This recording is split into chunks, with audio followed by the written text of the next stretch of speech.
You knew it was coming. Of course, you knew it was coming. Samsung Galaxy S9 Plus versus iPhone 10. Let's do it.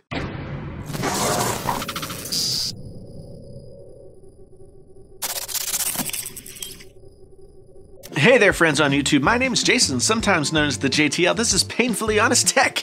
Tech so honest, it hurts. Hopefully not too bad. If this is your first time here, thanks for coming by. If you want to come back again, likey, subscribey, all those things, and come see us again, much appreciated. If you've been here before, then howdy! Nice to see you again. Anyway, let's talk about these two phones. The iPhone is running my teleprompter right now, so pretend. The iPhone 10 came out over the S8 and S8 Plus in my phone rankings last year.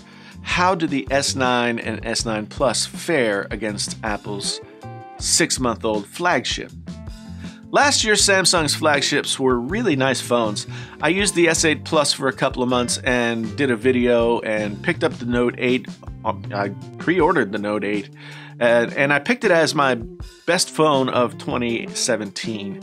Just a little bit over the iPhone 10, but after a while, some of the frustrations of the phones really started to get me. I ended up back with the iPhone 10, and from February until a couple of weeks ago, that was my daily phone of use. I can't say daily driver, that's so... Ugh.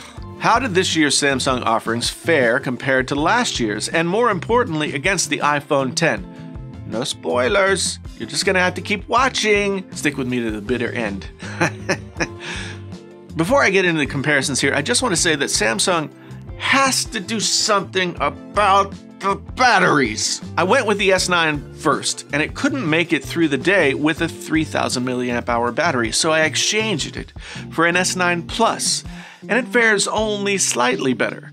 Friday night, I was working on my PC, putting some new things together, and listening to an audiobook. No screen, nothing, just Bluetooth. And by 11 p.m., I was down to 3%. Several hours of playing audio with the screen off, and it was on its dying breath, and that is just not good enough, Sammy. I'm going to focus on three main areas in this comparison: hardware, software, and overall experience.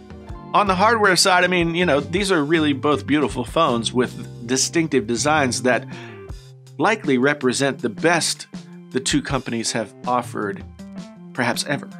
The S9 Plus feels like a wet eel in your hand, and it looks like one too, but with its opalescent black-on-black design, the matte finish on the aluminum blends nicely with the glass on the front and back. The thin, long design that we got here feels a little bit more graceful than the iPhone 10, but it doesn't help with that oil-like slickness at all. I've been using the black Alcantara case from Samsung on my S9 Plus. It actually blends very well with the phone, and the contrast in textures is very satisfying. I didn't think I'd like the Alcantara, but I do. Do I know if it'll stand up to time very well? No, but it's the best feeling OEM case I've used this side of Apple's leather cases. The iPhone 10 is pretty nice in its own right. The edges are thicker, and that gives the phone a little bit more heft and gives the user a little bit more confidence when holding it. But still, it's slippery. It's glass on glass, and it's prone to scratches, and it has to live in a case all the time. Don't eat peanuts before you start to record. While Samsung has a small variety of cases and styles available, Apple still has pretty much the same offering: silicone, leather, but those Apple cases just don't seem to fit with the iPhone 10 design as well as it has with other iPhones in the past. The screens are both as good as it gets with smartphone screens. While Apple's is a little more color accurate, the S9 Plus screen is kind of take your breath away poppy. There are times when looking at this screen when I pause to appreciate just how great it looks, much like I do with the screen on my LG B7 65-inch OLED TV. The buttons on both phones are solid and have a good positive feel, but the iPhone wins here because of the Bixby button. First, because it exists, and second, because of where it exists. Once I disabled it, I wasn't as annoyed by the Bixby button, but I don't think I've actually hit the volume down button before hitting the Bixby button since I've used this phone. Overall, these phones are built extremely well, and there's nothing that separates them in quality and build materials. If the Bixby button weren't a thing, it would be a lot harder to pick a winner here.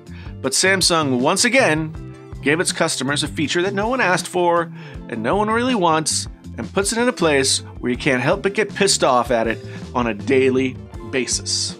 When it comes to software, I could go into a ton of detail comparing the OSs, the operating systems, and minutia. But at this juncture, I don't think that's needed. It's Samsung and Apple.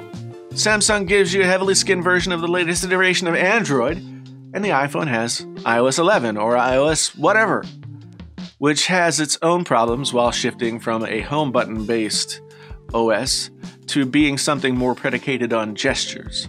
The overall difference between the two comes in iOS's restrictive but easy to use and navigate philosophy, while Android is all about customizability. Samsung doubles down on Android features, giving you tons of other ones that aren't part of stock Android. Some of them, like changeable themes, are pretty awesome. I'm a dark theme guy, and Samsung makes it easy to find something that scratches that particular itch, if you know what I mean. There's tons of depth in the settings for you to customize on the S9. Usually it kind of ticks me off after a while. It gets all fiddly and you can't get anything to work well together. It takes so much time to get the phone into a cohesive experience that I usually give up after a month or so. But something about this iteration of Samsung Experience, what is it? Samsung Experience 9.0? It's been easier to whip into shape somehow. I have no clear idea of why, but I found myself tweaking the phone and being satisfied inside of a week. And that's something that has never happened before with a Samsung device.